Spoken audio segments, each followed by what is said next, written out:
మీరు రక్షించబడడానికి యేసు ప్రభువే మూలమైన, ఆయన రక్తం ద్వారానే మనం విమోచించబడిన వారిమైనా, ఆయన వాక్యం ద్వారానే మనం కదిలించబడిన వారిమైనా, ఎవరో ఒక దైవజనుడు, ఎవరో ఒక ప్రార్థనాపరుడు, ఏదో ఒక సంఘం మన కొరకు కన్నీరు గార్చారు.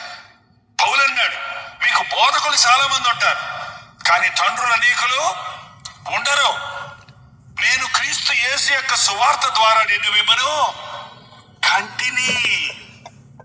చూడండి, ఈ రోజున నిన్ను హెచ్చరించే ఒక దైవజనుడు కావాలండి.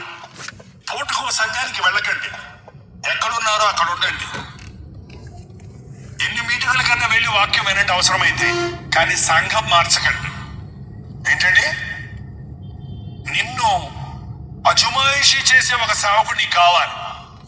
ఈ సేవకుడు నిన్ను గద్దిస్తే నేను వేరే సంఘానికి వెళ్తా అంటాం, సరైన పద్ధతి. మీ నాన్న నిన్ను గద్దిస్తే నేను పక్కింటి వాళ్ళ ఇంటికి వెళ్తా అంటే ఎట్లా ఉంటుంది? మీ అమ్మాయి ఇవాళ కూర వండలేదురా, ఇవాళ పప్పుచారే ఉందిరా నాయన అంటే, అయితే నేను పక్కింట్లో బిర్యానీ వండాను అక్కడ పోయి తింటా అని అంటే ఎట్లుంటది? ఎట్లుంటదండి?